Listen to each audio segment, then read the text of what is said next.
Cool.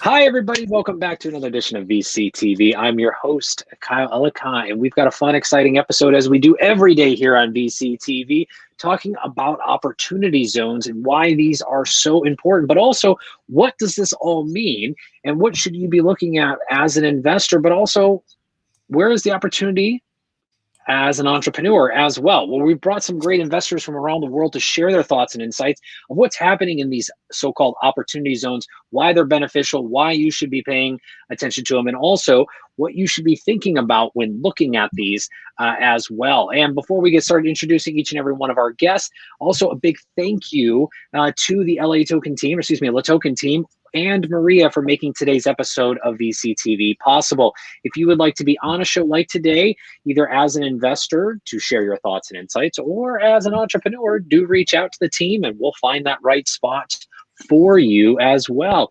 Let's go ahead and jump in and introduce our first guest today. David, welcome back to the show. Great to be here. Thanks for having me. Pretty excited to talk about opportunity zones today. It's something I've been spending a lot of time on for about the last 2.5 years.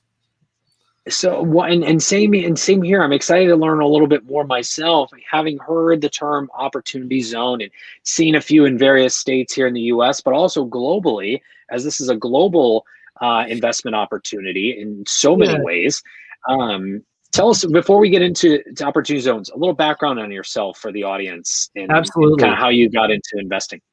I've spent the last 20 years in both the public and private markets, and working on the sell side for 3 different shops, running an institutional sales desk in the research space, and then really for the last 5 years working specifically with family offices. Launched a family office syndication platform for families to share at each other's sourced deal flow, and was the CEO of that business that's still doing quite well. But it was through that opportunity that I met my current employer, which is Hall Labs, and Hall Labs is a incubator based out of Provo, Utah. And I'm a general partner in a growth venture fund with them. And it just so happens that we sit in an opportunity zone with the 130-acre campus that we have out there in Utah. So Wonderful. very familiar with the opportunity zone investing, and happy to share it. Awesome. So thank you. And taking a quick step back, what is an opportunity zone for those who may not be familiar with the term? As it is new for many investors. So what is an opportunity zone? It is new, and it's one of those things that although it's been around since 2017, it really wasn't until the end of 2019 that the federal government decided to give us all the guidance that we needed to get comfortable with making decisions. So for those of you that don't know, this is one of the many tax rules that got put into the Jobs Act of 2017. And as a means for getting investors to have an incentive to put capital into what Cory Booker has coined, local domestic emerging markets. So it's these domestic emerging markets that fell within 8,700-ish census tracts. And we used that census tract data as a means for determining on a state-by-state basis what areas qualified for inclusion within this opportunity zone program.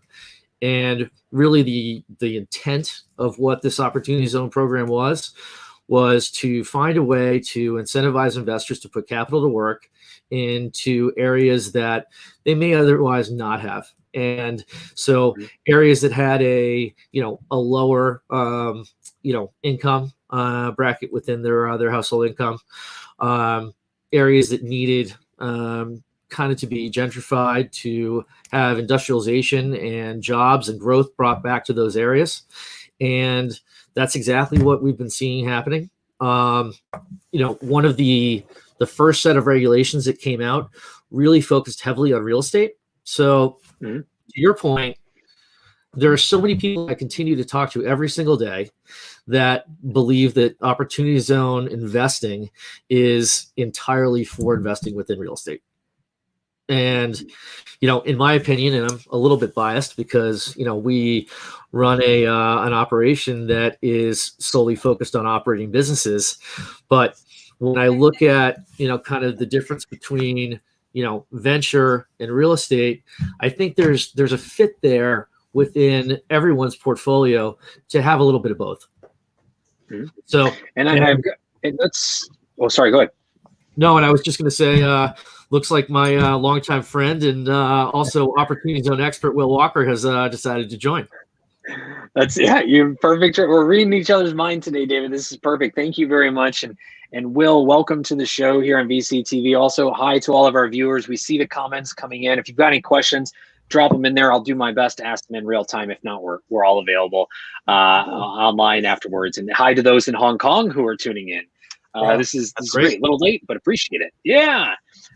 So Will, welcome to the show. A little background on yourself, just for the audience that maybe learning about you for the first time. Well, my name's Will Walker, and believe it or not, I've been in private equity and survived it and thrived in it a lot of times for over 25 years. Before that, believe it or not, I had 11, 12 years as a professional actor, and was fortunate to win some awards in Hollywood on a lot of movies and TV shows I worked on in the 70s and 80s, but parlayed that into a private equity career, and certainly have been working on and off with Dave Coons and some esteemed partners and resources like that for many years. And he introduced me to, even though I was aware of the OZ format and I had worked in it with some real estate projects and things like that, I really wasn't taking advantage of it for operating companies. So he kind of reintroduced me to the Hall model, shared service model, and certainly the patents were very key to me. After my 25 years in private equity, there's certain things I look for, and patents are certainly one of them. Proven processes and proven exits are really important. So I don't want to go on, but Kyle, thanks for having me. And that's a lot about my diversified career. That's wonderful and perfect. And thank you for the background. Welcome as well to VCTV. This is an absolute honor to have both you and David to talk about such a big opportunity, all puns intended on that.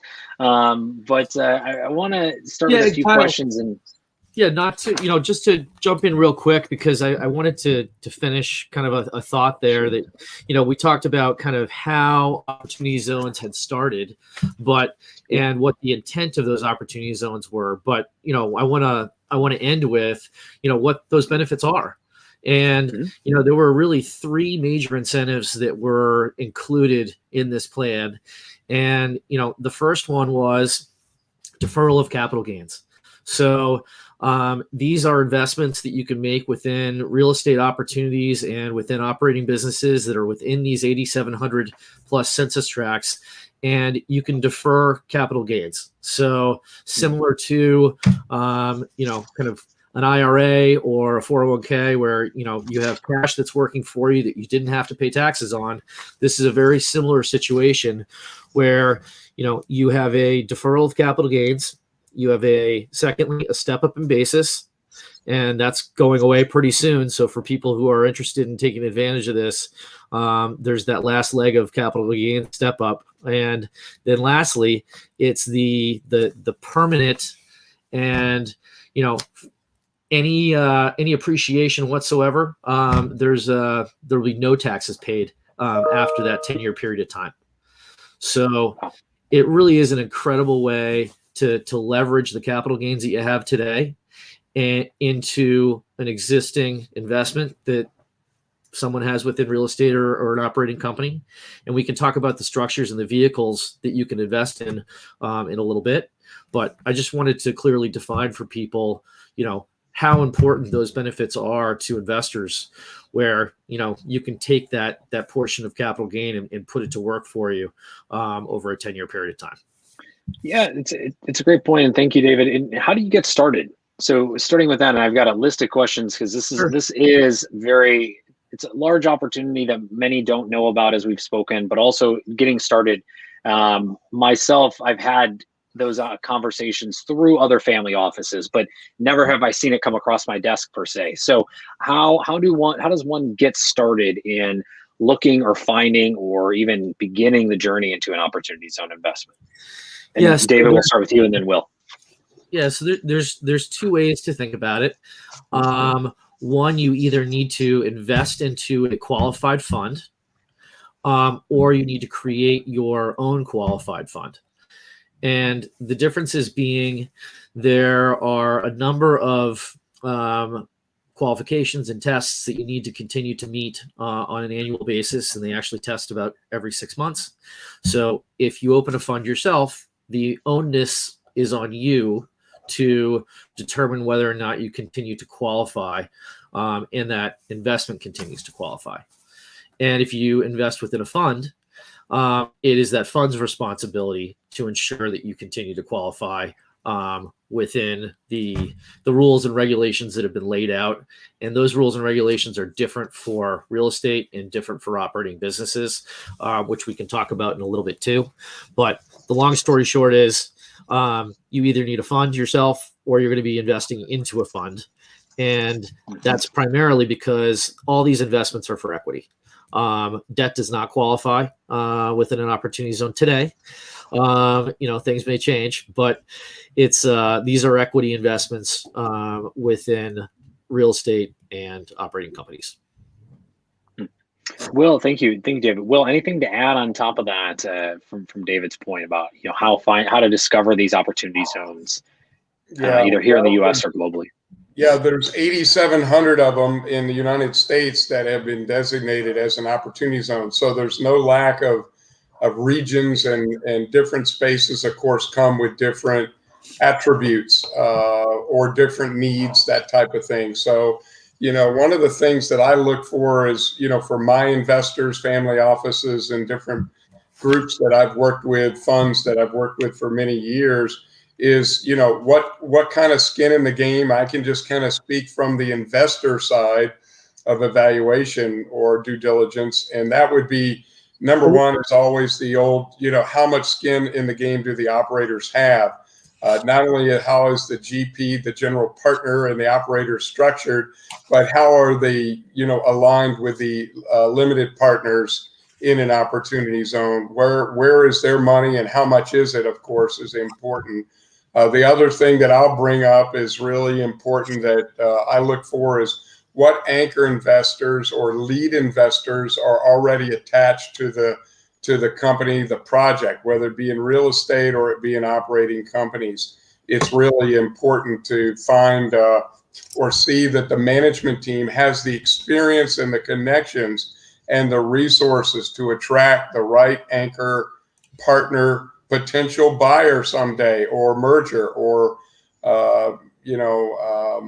resource that really will make a difference. So it's lead investors. It's always who brings you the deal and also who's in the deal, and what they can do, what strategic, alliances and resources can these anchor investors bring, or the management team, or the advisory board.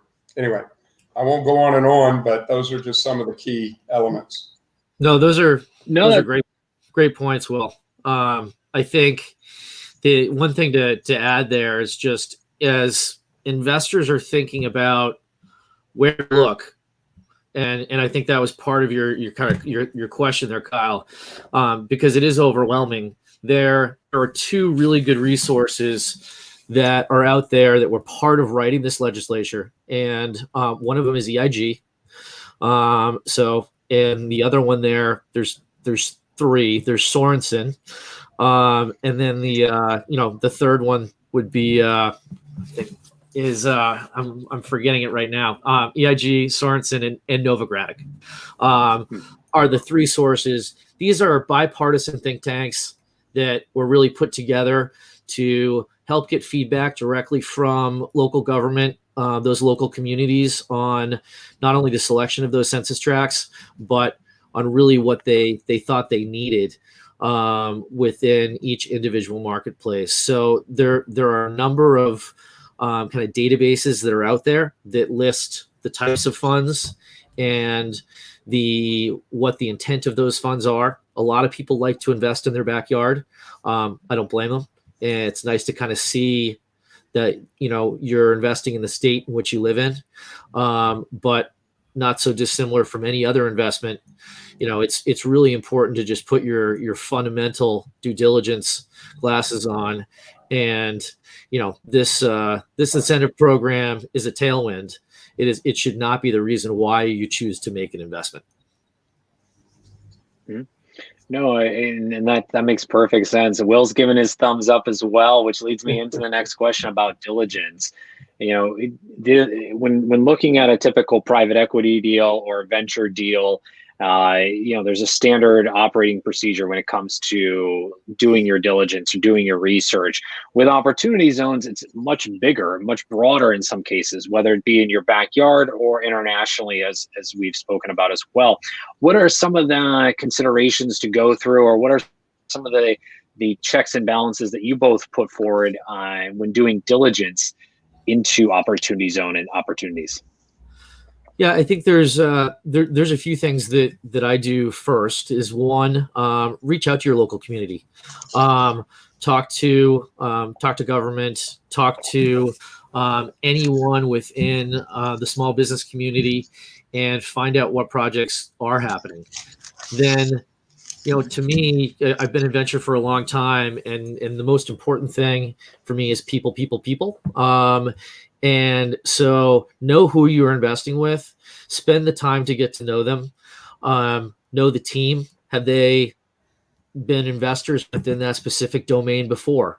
Have they invested in that community before? Do they know the marketplace? Do they know the type of asset? Whether if it's real estate, is it single family? Is it multifamily? Is it commercial? Is it residential? And, you know, on the operating side of the business, you know, it runs the gamut in terms of, you know, the verticals and the sectors that people will be building these operating companies in. But make sure that, again, your management team, your general partners have expertise in that space, and they have a history of winning. So, and that's looking at any deal for me. Like I'd said before, this only works if it's a good deal. So, you know, there are lots of people that have gotten excited about opportunity zone deals because of the incentives around them. But, you know, when we built Hall, you know, we got pretty lucky. I got to be honest with you. We were building a venture fund anyway, and we got a call from the town of Provo that told us that we were in an opportunity zone. So, you know, we call it the Anyway Fund, and it's because we were doing it anyway. And, you know, we're very thankful that we have a great history and track record to back that up. But those are important questions to ask. Like Will had said, do they have skin in the game? So did the general partners put cash into the deal? You know, are they limited partners also? So that way they're running their money just like they would run yours. That's alignment to me, and something that's extremely important. And then lastly, understanding the fees and the waterfall and how you're going to get paid back. And Will, thank you, David. Will, anything to add on to that in terms of diligence and the process you go through? Yeah, thanks, Kyle. I would just reiterate a lot of what Dave just said. You know, he's been at this a long time too, and, you know, had a lot of experience. And, you know, the opportunity zone format just puts a cherry on top of a good deal, but it doesn't make a bad deal good. So you always have to keep that in mind, no matter how mature or experienced you are, or how much you're a novice to the arena. One of the things that I like to add in that most people overlook is some of the universities and some of the you know, current region you know, areas where a lot of these alumni associations, angel associations are attached to different incubator accelerators, or you know, fortunately Hall happens to be a, you know, premier one, and it's right next to, and actually some of their assets are located on the BYU campus, and they've been there for 70 years. So, you know, the track record is there. You know, many of the patent office is there. They've got over 1,300 patents, it's just a major mecca for growth and proven process. So, but I've also seen things that, once again, I'm working with different groups, both from the capital side and the operator side, that are attached to some very strong due diligence resources at UCLA, Stanford, Texas A&M, University of Massachusetts. Sometimes it's best to dig a little deeper and find out what affiliations or regions some of these projects are or around, not only for capital and due diligence, but for resources. So sometimes it's great to have that in your hip pocket and learn from it as well. But also I'd recommend, remember, you're entering into a 10-year relationship, basically, with your management team. So if you're going to date anybody or invest with anybody or do anything in life that's going to last 10 years, you better talk to them, get to know them, have a good gut feeling, find out their exit strategy, really talk to them about, things that are sometimes hard to bring up. How well have they pivoted before if they run into problems, which ultimately many of these situations will, and are they capable and have the resources to handle contingencies that come up. Anyway, 10-year relationship, I want to get to know people really well, and that's about almost as long as I've known and respected Dave Kuntz. So I rest my case. Thanks, Will. The feeling's mutual, buddy. I would just say, the last piece that I didn't touch on was structure. And so within both real estate and operating businesses, you have the ability to make a single asset investment or have, a fund or a portfolio of assets. And just as someone who has been a long-time investor, and you don't even need to be, I think you can everyone can help make the decision with me that it's probably safer to diversify within a multi-asset fund than it is to invest directly into a single asset itself. So, make your bet on the right horse, but, have a bunch of horses in the race. That's a great piece of advice. And with that, I want to talk a little bit more about the examples of opportunity funds. I mean, you've shared a few already, but David, take us in a different direction. Share a few of the examples of opportunity funds or opportunity zone investments, that you have been seeing or you have looked at over the years, or that people need to be aware of that are up and coming. And then we'll come to you next, Will. Yeah, I think, you can, if you've invested previously with, a long time real estate investor, developer, most likely they will have some sort of opportunity zone project in place. I think another way to mitigate risk is to invest with household names that, like we said, have a long history. I looked heavily at a product that Starwood Capital put together on the real estate side. I think Barry Sternlicht's one of the best investors within the real estate market, and they had an extremely compelling opportunity. And there are others too. So, but again, multi-asset real estate investment fund that touches everything from residential, single family, commercial, multifamily.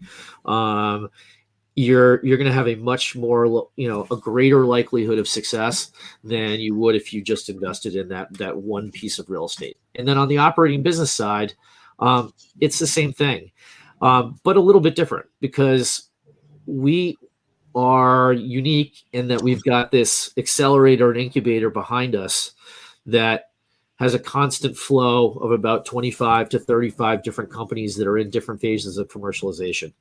Now, the thing that you have to look out for with operating businesses is if you have an exit, what do you do with that money? And so you can take that money as a distribution, and depending on where it is in the time frame, if it's before 2026, that would cause you to have a capital distribution, and you would have to pay taxes at that point. but you might be willing to do that if it was the right offer. Or you can leave the money within that fund, and that fund has 12 months to put that capital back to work.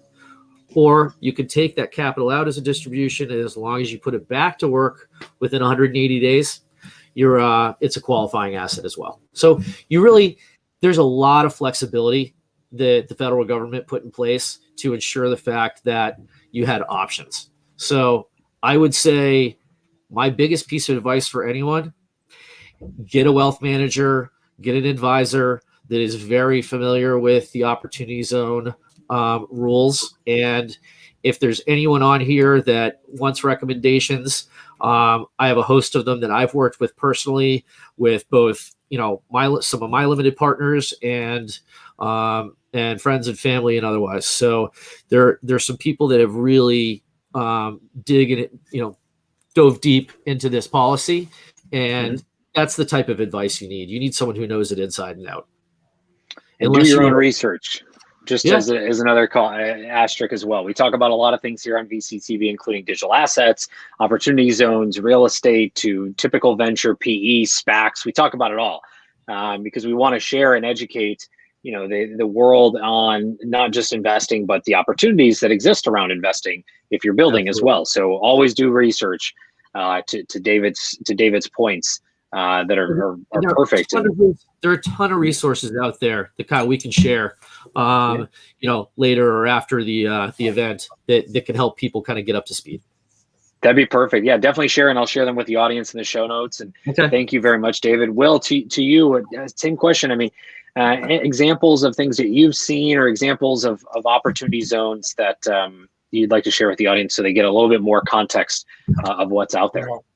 Well, many years ago, after my somewhat successful acting career, believe it or not, I was getting into private equity. I was in one of the forerunners of forming cable television partnerships with Bill Daniels and some other real visionaries in their 80s, believe it or not, with cable TV. So there's communication, and you touched on a couple things there, Kyle, that are coming into the opportunity zone arena, and that's with digital securities, SPACs, different things that are going to touch a lot of different sectors or vehicles that will, be prominent, I believe, including operating companies. Right now, it's been, a lot of real estate, but the operating companies, and with Hall Venture Partners and the Hall Fund leading the charge in exits and, putting their money alongside the LPs and all the things that they have, and also having anchor investors, which I touched on earlier, with their different portfolio companies, whether it be in electric vehicles or be in renewable energy or any major impact categories. It's really, it's really a study, a good education, whether you're interested or qualified to put money to work there, or you just want an education in both process and other variables that go into making a successful opportunity zone project. And, I'll just get back to my original thought about communication, where I cut my teeth in cable TV. There's a great group down in South Texas that is doing fiber. They have 300 miles of fiber and 2 big data centers. And they're attached, by the way, to Texas A&M in a couple of ways, and to some other school districts and systems, educational scenarios. So they have a built-in, I would say, a built-in audience, a built-in profitability, and certainly proof of concept. And they're in an opportunity zone.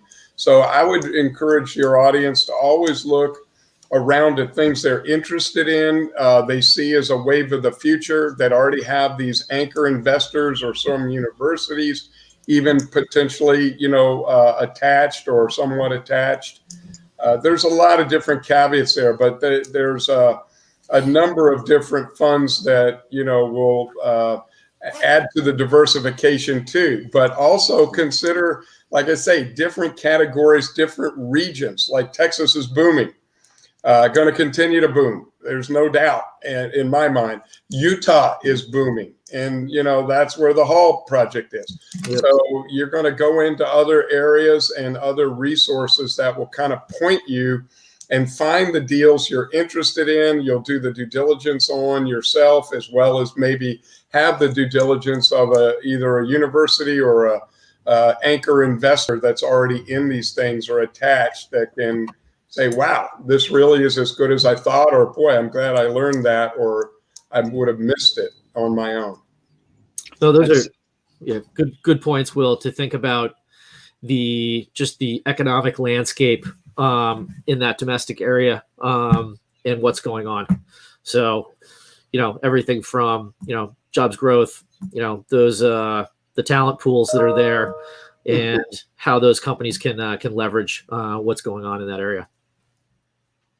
Absolutely, and it actually leads me into my last question before we hit the top of the half hour here. Excuse me, just as we start to approach time, is the importance of having an investment thesis. I mean, David, you mentioned this to me offline, and I thought it'd be great to bring up. And Will, you kind of teased this out, and so I thought it was a perfect opportunity to ask this question: is why what is the importance of having that investment thesis? I mean, we know that with, again, traditional venture and PE, et cetera, most people do, or some people just invest in what they like or what they use. But when it comes to opportunity zones, why is it important to have that investment thesis? And David, let's start with you, and then Will, and we'll come around for a few more, and then we'll go. I think first off, it's, do you have exposure to the alternative investment landscape? Mm-hmm. These are alternative investments. And, like I said before, remove the fact that there is an incentive here and look at this with your regular due diligence process. And if it checks the boxes that you would use in order to invest in real estate or invest in an operating company, then this really is a way to accelerate the growth further.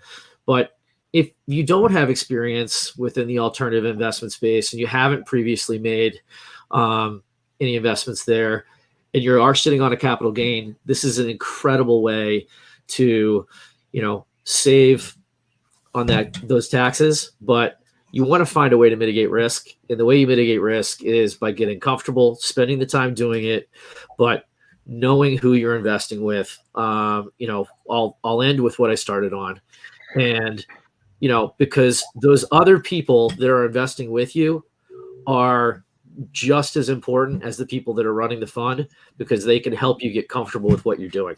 And what I've seen in this community so far within the opportunity zones is people have been extremely open with sharing due diligence, sharing, structures, theses. So I would just say, don't be scared to ask questions. It's a great piece of advice. Thank you very much, David. Will, anything to add on the importance of having an investment thesis when looking at opportunity zones?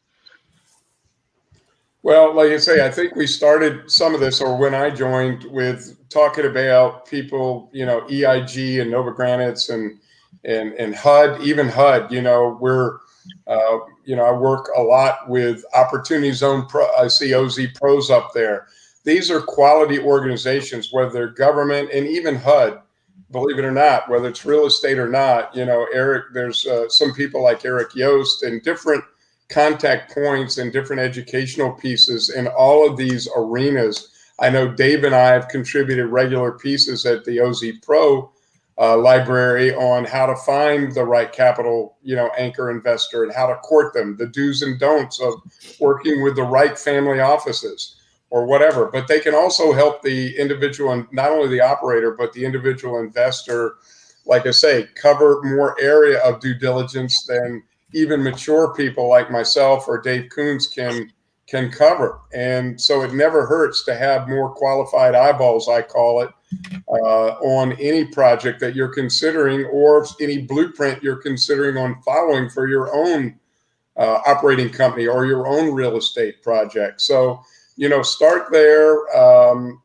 Certainly, these are quality government or private organizations that have a reputation, and You know, we contribute regularly to the educational process because we all do need wins.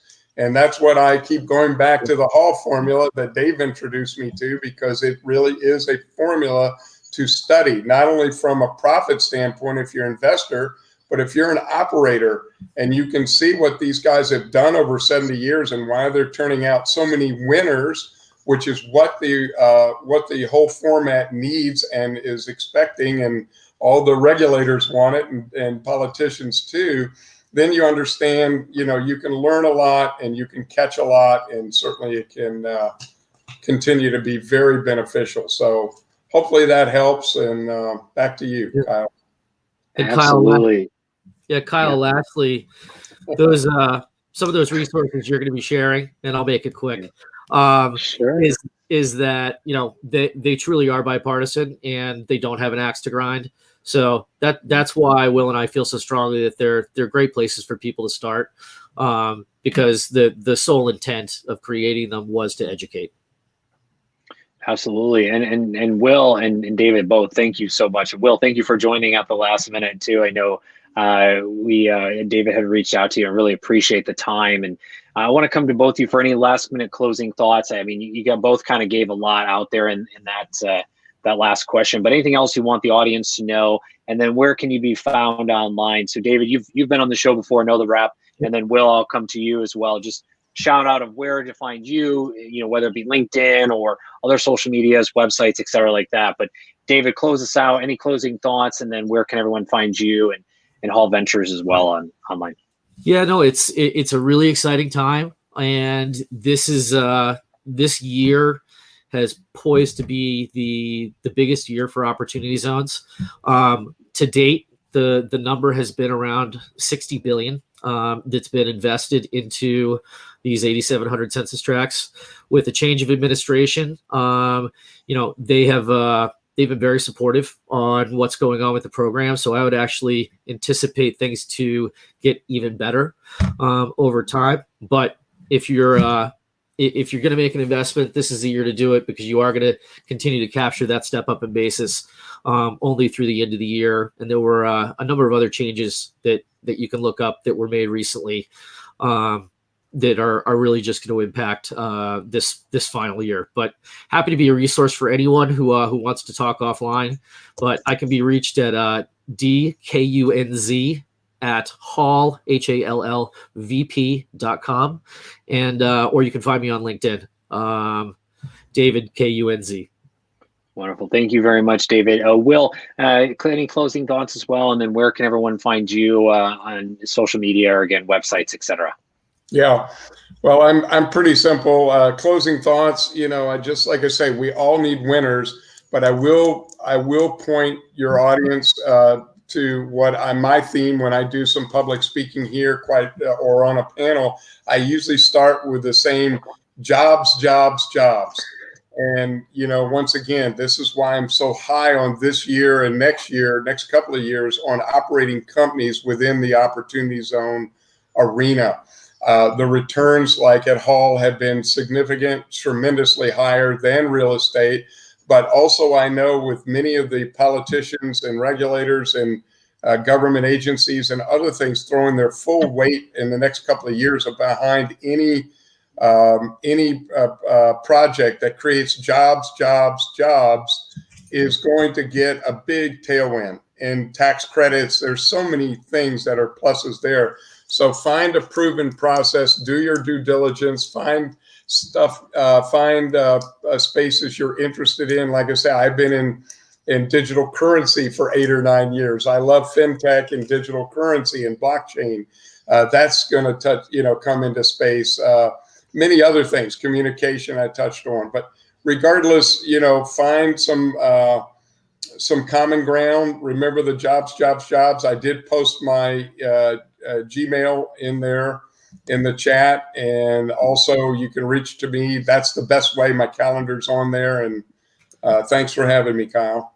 Wonderful. Will, thank you very much, David. It was always a pleasure sharing your thoughts and insights around investing in opportunity zones. And audience, if you're interested at all learning more, you know, pursuing any of these, either in the US or internationally and just want to get in touch with someone, these are two great individuals to connect with. So do reach out.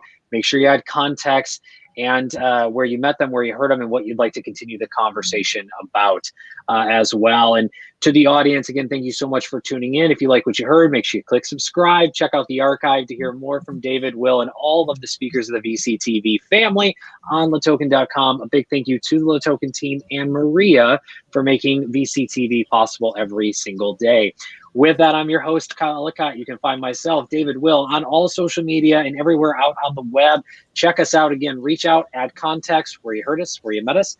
And with that, we'll take a short break and be back with more VCTV in just a little bit. Thanks, everybody. Thanks, everyone. Have a great day. You too. Bye.